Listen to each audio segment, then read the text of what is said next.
Hello friends, ایک بار پھر آپ کے سامنے ایک نئی پریزنٹیشن لے کے حاضر ہیں، اور جیسا کہ آپ کے سامنے اسکرین کے اوپر ٹائٹل آ رہا ہے constitutional amendment number 1 in the constitution of Pakistan 1973۔ ٹھیک ہے جی، تو چلتے ہیں ٹاپک کی طرف۔ میں ہوں Muhammad Naufal Safan, belongs to sir Naufal's academy, اور پاکستان کے کانسٹیٹیوشن 1973 جو کہ پاکستان کا اس وقت موجودہ کانسٹیٹیوشن ہے، اس کے اندر جو پہلی کانسٹیٹیوشنل امینڈمنٹ ہوئی، آئینی ترمیم ہوئی، اس کو دیکھتے ہیں کہ یہ اس کی تاریخ کیا ہے۔ بہت انٹرسٹنگ ہے، جان لیجئے کہ یہ بہت ہی انٹرسٹنگ ہے، تو اس کو دیکھتے ہیں۔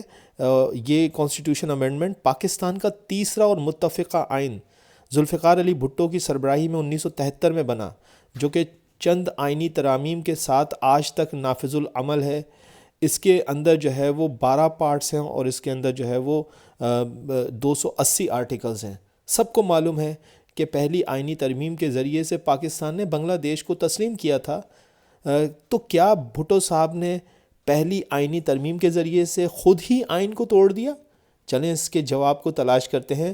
پہلی آئینی ترمیم کو عمل میں لانے کے لیے ابتدائی طور پر 23 اپریل 1974 کو آئین میں ترمیم کی کارروائی کا آغاز کیا گیا، اور آئین میں ترمیم کی گئی۔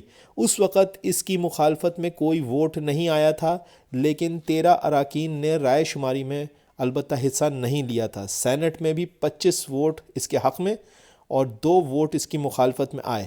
یوں پہلی آئینی ترمیم، جو کہ بالآخر 4 مئی 1974 کو فائنلی پروملگیٹ ہو گئی، اور اس طرح سے یہ ملک میں نافذ العمل ہوئی۔ اور اس آئینی ترمیم یعنی کانسٹیٹیوشن امینڈمنٹ کے ذریعے سے پاکستان کی حدود کی نئی وضاحت شامل کی گئی، اور پاکستان کے آئین میں مشرقی پاکستان کے اسٹیٹس کو ختم کر دیا گیا، یعنی ایسٹرن ونگ پاکستان کا جو ہے اس کے حوالے سے جو تفصیل آئین میں درج تھی اس کو ختم کیا گیا۔ سادہ زبان میں پاکستان نے پہلی آئینی ترمیم کے ذریعے سے آفیشلی بنگلہ دیش کو ایز اے کنٹری تسلیم کرتے ہوئے پاکستان کے آئین میں سے اس کے حصے کو ختم کر دیا تھا۔ 10 اپریل 1973 کو منظور ہونے والے متفقہ آئین کے مطابق بنگلہ دیش بدستور مشرقی پاکستان کی صورت میں پاکستان کا ایک مستقل حصہ تھا۔ 16 دسمبر 1971 کو بھارت کی کھلی جارحیت کے نتیجے میں قائم ہونے والی ریاست بنگلہ دیش کو ایک آزاد اور خود مختار ملک کی حیثیت سے دنیا کے بیشتر ممالک تسلیم کر چکے تھے۔ بھوٹان اور بھارت پہلے ممالک تھے جنہوں نے 6 دسمبر 1971 کو ہی بنگلہ دیش کو ایک آزاد ملک کے طور پر تسلیم کر لیا تھا۔ صرف پاکستان اور چائنا اور اس کے چند قریبی دوست ممالک نے اس کو تسلیم نہیں کیا تھا۔ بھارت بنگلہ دیش کو تسلیم کرنے کی شرط پر 90,000 جنگی قیدیوں کو رہا کرنا چاہتا تھا، لیکن بھٹو صاحب نے کوئی ایسی شرط مانے بغیر اپنے کامیابی سے قیدیوں کو رہائی ممکن بنائی، اور معاہدہ شملہ 1972 کے بعد معاہدہ دلی 1973 بھی بھٹو صاحب کی ایک بہت بڑی سیاسی فتح تھی۔ اس کے علاوہ چائنا 25 اگست 1972 کو بنگلہ دیش کی اقوام متحدہ کی رکنیت کو ویٹو کر چکا تھا، جو بھٹو صاحب کی ایک بڑی سفارتی کامیابی تھی، مگر پاکستان نے اس وقت تک بھی بنگلہ دیش کو تسلیم نہیں کیا تھا۔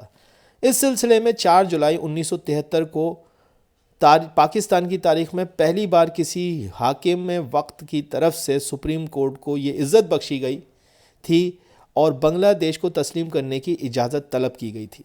یعنی کہ 4 جولائی 1973 کو بھٹو صاحب نے سپریم کورٹ سے یہ اجازت مانگی کہ اب ایسا وقت آ گیا ہے کہ بنگلہ دیش کو تسلیم کرنا ہی ایک حقیقت ہے، ایک سچائی ہے، اور کیونکہ پاکستان کے کانسٹیٹیوشن کے مطابق اس وقت تک بنگلہ دیش جو تھا وہ پاکستان کا حصہ تھا، جو کہ ایک جارحیت اور ایک جو ہے وہ وار ایگریشن کے بعد بھارت کی وجہ سے جو ہے وہ ایک الگ انڈیپینڈنٹ ریاست میں بدل چکا تھا، اور اس کو اب 2-3 سال ہو چکے تھے اس بات کو ہوئے، اور پوری دنیا تقریباً اب اس بات کو جو ہے وہ مان چکی تھی کہ وہ ایک انڈیپینڈنٹ کنٹری، ساورن کنٹری بن چکا ہے۔